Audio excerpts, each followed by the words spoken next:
La Ciudad del Vaticano, Estado de la Ciudad del Vaticano o simplemente el Vaticano es un país soberano dentro de la ciudad de Roma.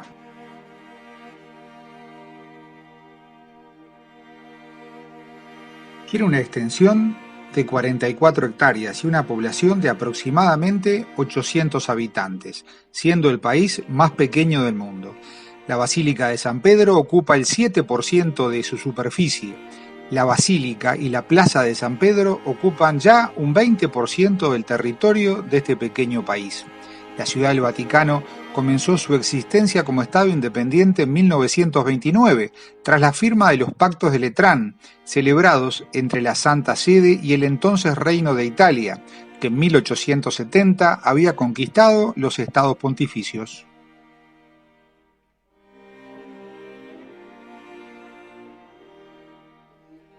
Aquí se encuentra la Santa Sede, máxima institución de la Iglesia Católica. Aunque los dos nombres, Ciudad del Vaticano y Santa Sede, se utilizan a menudo como si fueran equivalentes, el primero se refiere a la ciudad y a su territorio, mientras que el segundo se refiere a la institución que dirige la Iglesia y que tiene la personería jurídica propia como sujeto de derecho internacional.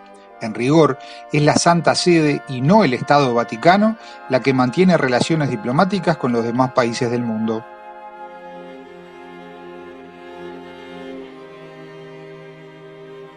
En esta oportunidad vamos a visitar la Basílica Papal de San Pedro y los museos vaticanos.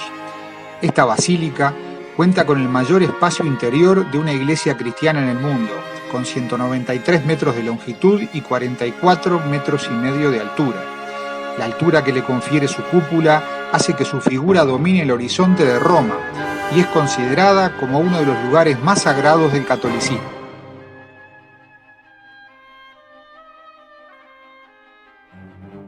En la tradición católica, la basílica se encuentra situada sobre el lugar de entierro de San Pedro, uno de los 12 apóstoles de Jesús de Nazaret, primer obispo de Roma y por lo tanto el primero de los pontífices. La tradición y las evidencias sostienen que la sepultura del santo está directamente debajo del altar mayor de la basílica. También la mayoría de los papas han sido enterrados en San Pedro.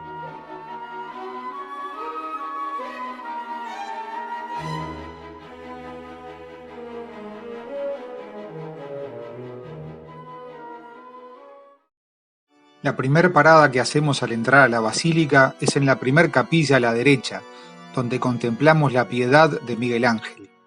La Virgen María, joven, bella y piadosa, cuyas vestiduras se expanden con numerosos pliegues, sostiene a Cristo muerto, y que, intencionadamente, aparenta mayor edad que la madre.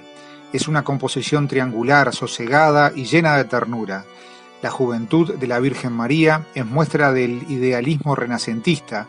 Se trata de representar el ideal de belleza y juventud, una madre eternamente joven y bella. Vasari dijo de ella: es una obra a la que ningún artífice excelente podría añadir nada en dibujo ni en gracia, ni, por mucho que se fatiguen, en fortaleza, en poder de finura, tersura y cincelado del mármol.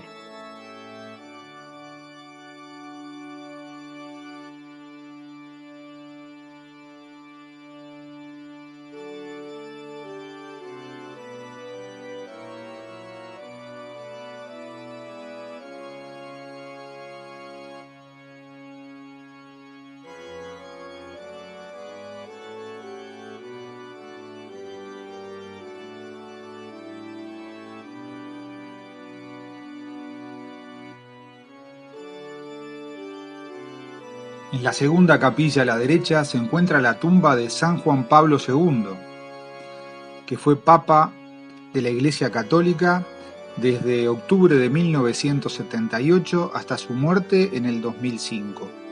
Fue el Papa 264, canonizado en el año 2014 durante el pontificado de Francisco. Juan Pablo II fue aclamado como uno de los líderes más influyentes del siglo XX, recordado recientemente por ser uno de los principales símbolos del anticomunismo y por su lucha contra la expansión del marxismo por lugares como Iberoamérica, donde combatió enérgicamente el movimiento conocido como la Teología de la Liberación, con la ayuda de su mano derecha y a la postre sucesor, Joseph Ratzinger.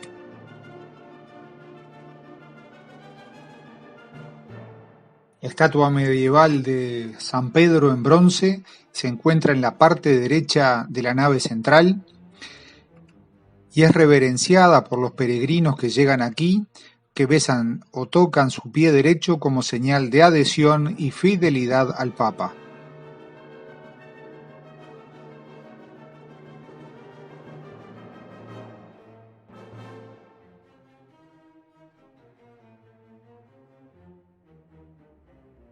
El baldaquino de San Pedro es un ciborio o baldaquino monumental, obra del italiano Gian Lorenzo Bernini, en 4 columnas culminadas en dosel, forjadas en bronce macizo negro y sobredorado, de estilo barroco.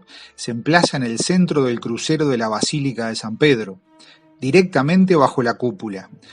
El colosal elemento, diseñado y ejecutado por Bernini, combina elementos escultóricos y arquitectónicos, y alberga bajo su dosel al altar mayor de la basílica, que a su vez se sitúa sobre la cripta en la que se halla la tumba del apóstol San Pedro.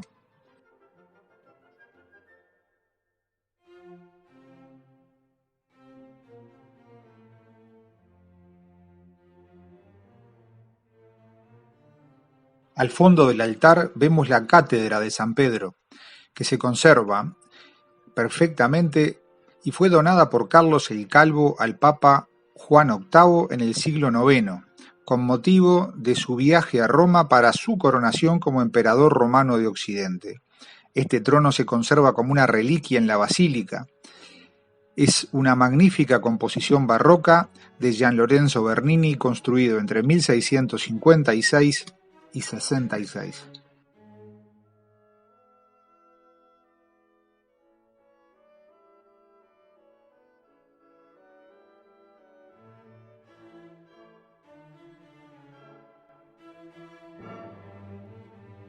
La cúpula de la Basílica de San Pedro se eleva a una altura total de 136 metros y medio desde el suelo hasta la parte superior de la cruz externa. Es la cúpula más alta del mundo. Su diámetro interno es de 41,47 metros, ligeramente menor que 2 de las 3 enormes cúpulas que la precedieron, la del Panteón de Agripa y la de la Catedral de Florencia. Los arquitectos de San Pedro se basaron en estas 2 cúpulas para buscar la manera de construir la que se concebió como la mayor cúpula de la cristiandad. Se construyó desde 1547 hasta 1590 por Miguel Ángel Buonarroti, quien después falleció y ocupó su lugar su gran discípulo Giacomo della Porta. El perímetro interior de la cúpula presenta una inscripción en latín con letras de 2 metros de altura, que dice así: Tú eres Pedro, y sobre esta roca edificaré mi iglesia. A ti te daré las llaves del reino de los cielos.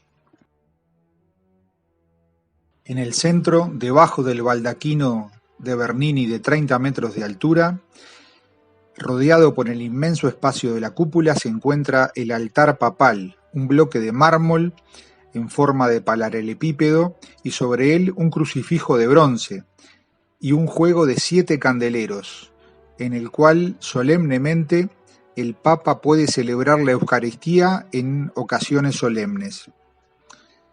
Fue colocado verticalmente sobre la tumba de San Pedro y consagrado el 5 de junio de 1594 por el Papa Clemente VIII. Este altar es conocido como altar de la confesión, al estar situado sobre el lugar conocido como Confesio, la tumba del apóstol que en su martirio confesó su fe.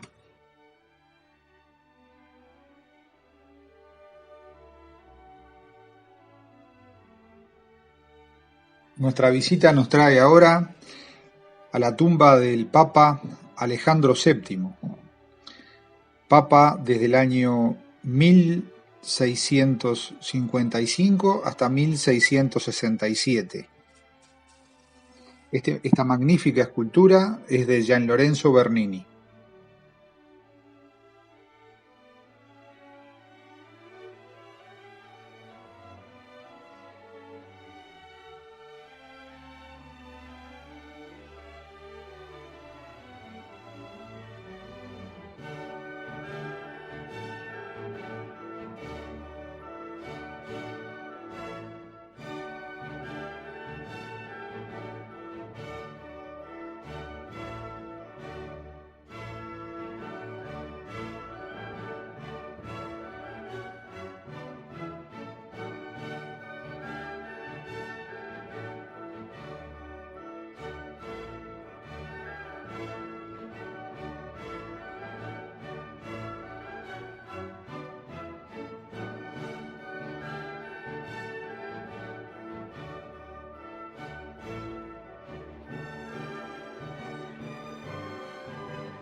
Aquí se encuentra la tumba de Simón Pedro, quien después de un ministerio de 30 años viajó a Roma en el año 64 durante el reinado de Nerón.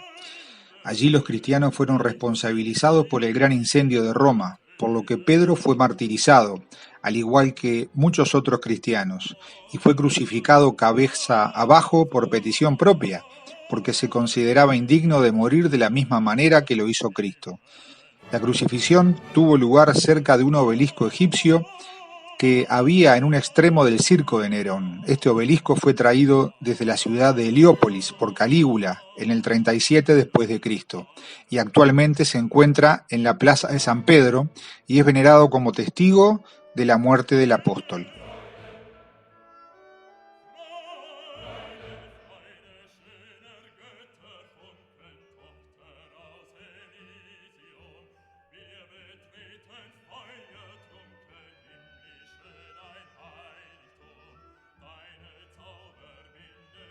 Después de llegar hasta aquí arriba, a la parte más alta de la cúpula de la Basílica de San Pedro, nos damos cuenta de que valió la pena subir esos 500 y pico de escalones para llegar hasta aquí y tener una vista de 360 grados de la ciudad de Roma. Un verdadero espectáculo.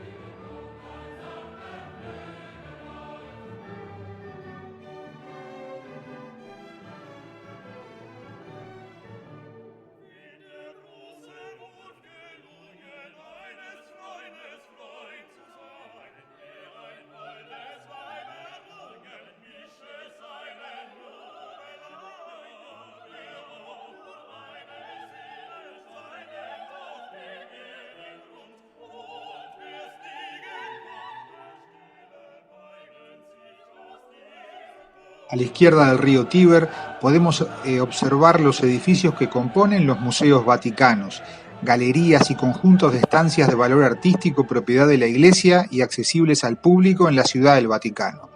Muestran obras de la extensa colección de la Iglesia. Su base fundacional fue la colección privada de Julio II, que fue elegido papa en 1503. Más tarde otros papas han ido aumentando las colecciones. Este conjunto museístico se compone de diferentes edificios de museos temáticos, edificios pontificios, galerías, monumentos y jardines. A este conjunto también pertenece la Biblioteca Vaticana, una de las mejores del mundo. Los jardines vaticanos abarcan más de la mitad del territorio vaticano en el sur y en el noreste. Hay algunos edificios como la Radio Vaticana dentro de los jardines. Se extienden por aproximadamente 23 hectáreas y es la mayor parte de la colina vaticana. El punto más alto está a 60 metros sobre el nivel del mar y muros de piedra rodean el área por el norte, el sur y el oeste. Los jardines y los parques se establecieron durante la época del Renacimiento y del Barroco y están decorados con fuentes y esculturas. Hay varios manantiales subterráneos que actualmente no están en funcionamiento. Hay una amplia variedad de flora y el área está considerada un biotipo.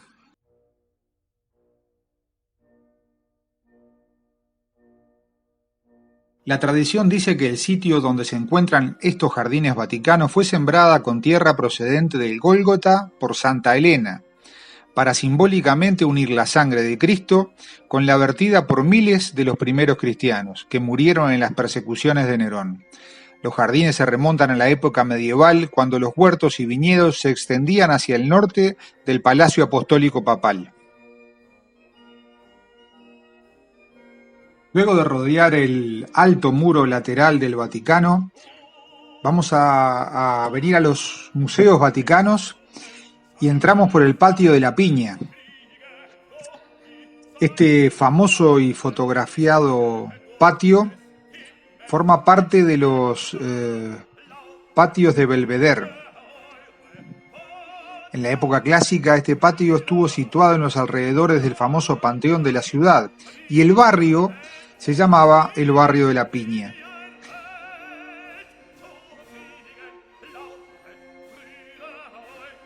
Ingresamos a los museos vaticanos por el Museo Chiaramonti, ubicado en la galería que conecta el Palacete de Belvedere con el resto de los palacios vaticanos. Toma su nombre del Papa Pío VII, Chiaramonti, quien fue papa desde el año 1800 hasta 1823. Casi 1000 piezas de escultura antigua del Museo Chiaramonti presenta una de las colecciones más notables de retratos romanos.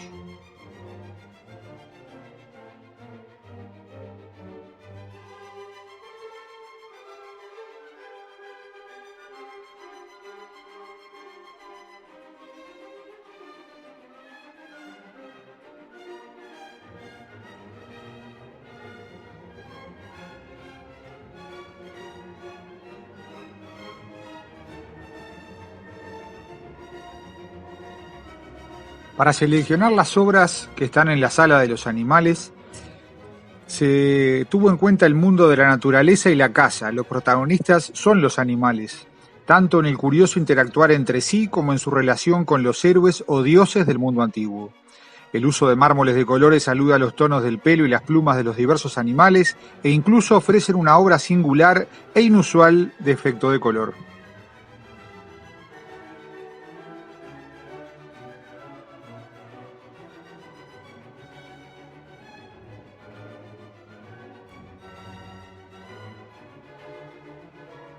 Esta Sala de las Musas, abierta al público en 1784, fue creada para exponer una serie de esculturas que se encontraron en la llamada Villa de Cassius, en Tívoli, donde se descubrieron muchísimas musas, un Apolo, una Atenea y retratos de ilustres hombres griegos fechados en el período de Adriano.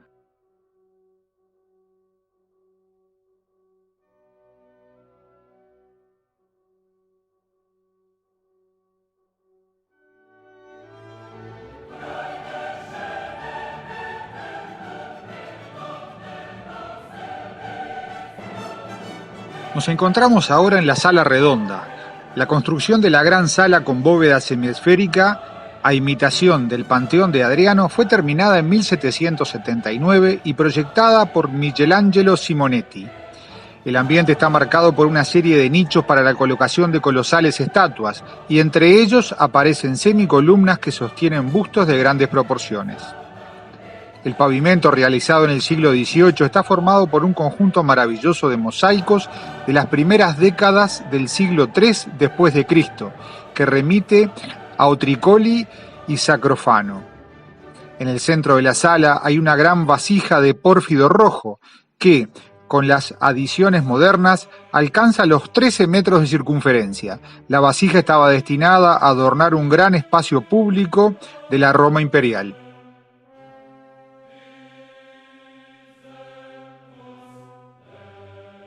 Nos encontramos con el monumental sarcófago de pórfido rojo construido para ubicar los restos de Santa Elena, madre de Constantino, quien murió en el 335 después de Cristo. Fue trasladada aquí en 1777 y el tema militar poco usado en un entierro femenino sugiere que el sarcófago fue pensado originalmente para un componente masculino de la familia imperial, probablemente para el mismo Constantino.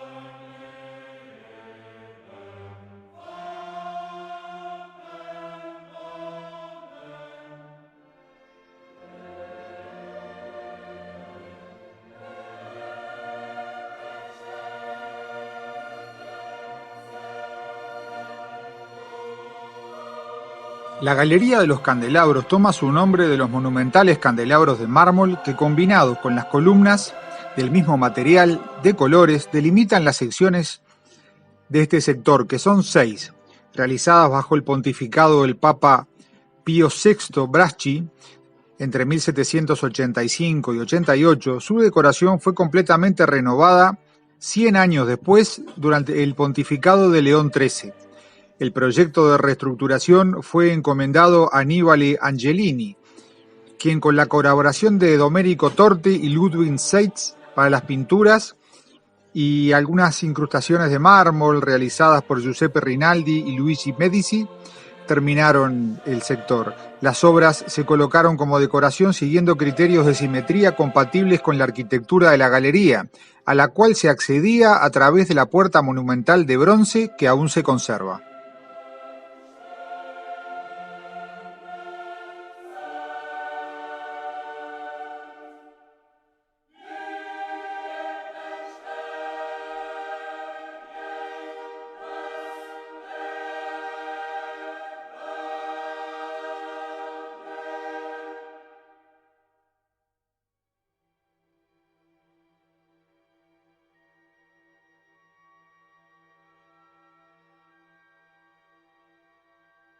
En la sala de los tapices encontramos tapices flamencos tejidos en Bruselas, que son de la época de Clemente VII, de 1523 a 1534, siguiendo el diseño de los cartones de los discípulos de Rafael.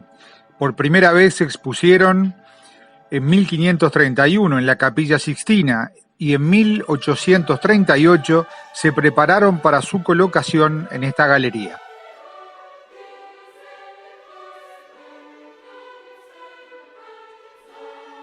Este tapiz representa la adoración de los Reyes Magos y el próximo, la elección del cardenal Barberini como papa. Allí vemos el detalle donde se están sacando las papeletas dentro de la urna y hay uno de los protagonistas que mira dentro de la urna a ver si quedó algún papelito todavía dentro.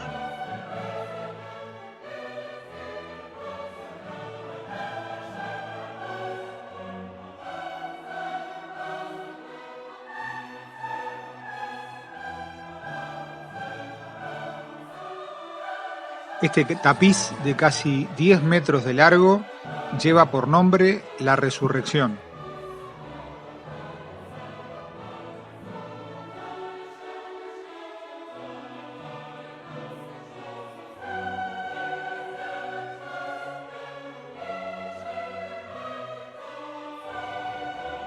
La Galería de los Mapas Geográficos es una obra maestra del tardío siglo XVII, de 120 metros de longitud y 1.200 metros cuadrados de superficie. Los mapas de Italia, representados por Gerolamo Muciano, junto con los hermanos Brill y otros muchos artistas, lucen en frescos en sus paredes, que fueron restauradas durante varios meses y reinaugurada en el año 2016.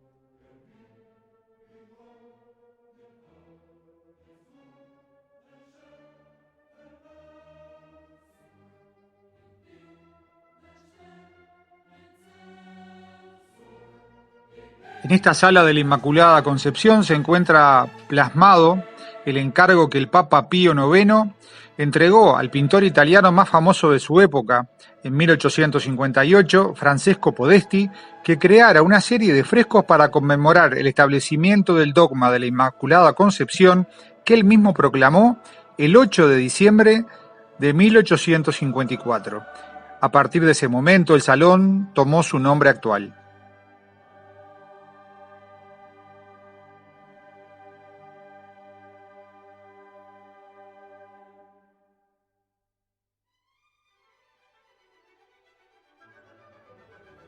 Rodeando las vitrinas que contienen los originales de las encíclicas papales, vemos los frescos que están en las paredes y que representan la discusión sobre María concebida sin pecado, proclamación del dogma, coronación de la esfinge de la Virgen por Pío IX y sibilas, cuentos y figuras alegóricas.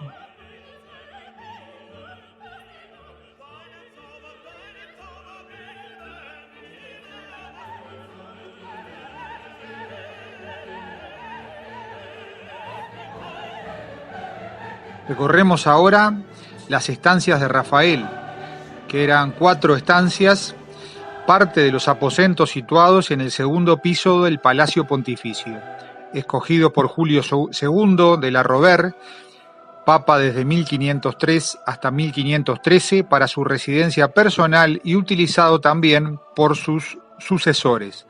La decoración pictórica fue realizada por Rafael y sus discípulos entre 1508 y 1524.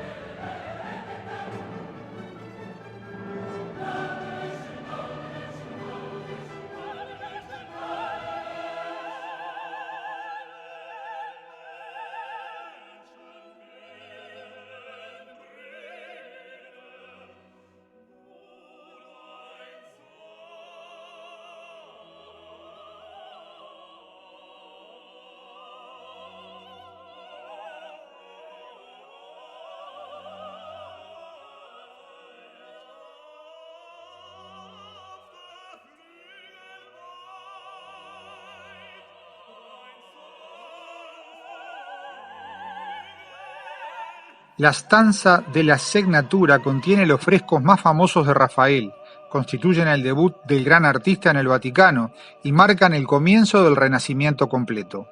El ambiente toma su nombre de la corte más alta de la Santa Sede, presidida por el Papa y que solía reunirse en esta sala a mediados del siglo XVI.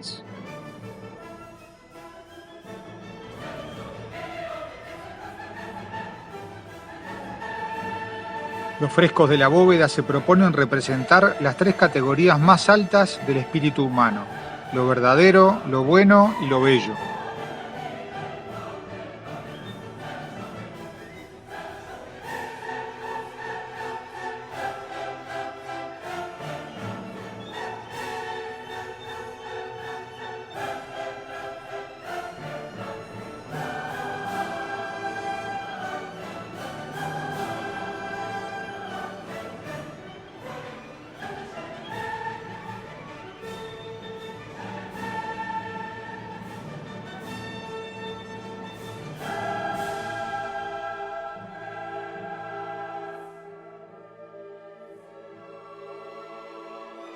La sala Salvador Dalí y España está dedicada al artista catalán y se exponen 3 de sus obras realizadas entre 1954 y 77.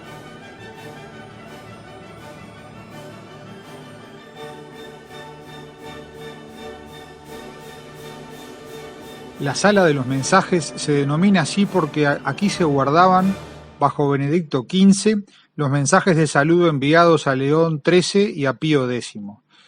Ahora se expone platería, marfiles, esmaltes, paramentos, cálices, cruces y objetos de culto de todas las épocas y tipologías, documentos de las variadas tendencias favorecidas a lo largo de los siglos por el mecenazgo papal.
La sala del Museo Cristiano, realizada entre 1756 y 58, bajo el papado de Benedicto XIV, tiene en este momento vitrinas angulares y horizontales organizadas temáticamente que ponen de relieve la variedad tipológica de algunas clases de materiales presentes en la colección, de candiles, de bronce, vidrios dorados, vidrios grabados y cristales de roca.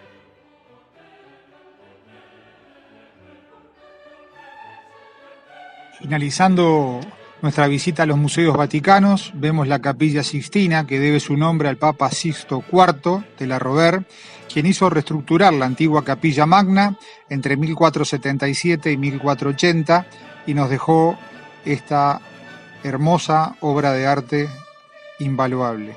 Los frescos que aquí contemplamos nos introducen en el mundo de los contenidos de la revelación. Finalizamos nuestra visita al Vaticano frente al castillo de San Ángel o Sant'Angelo, mausoleo de Adriano, como es conocido también, monumento romano situado aquí a las orillas del Tíber, a poca distancia de la ciudad del Vaticano. Este monumento fue iniciado por Adriano en el 135 para ser un mausoleo personal y familiar. Desde 1277 está conectado a la ciudad del Vaticano por un corredor fortificado llamado Paseto, de unos 800 metros de longitud.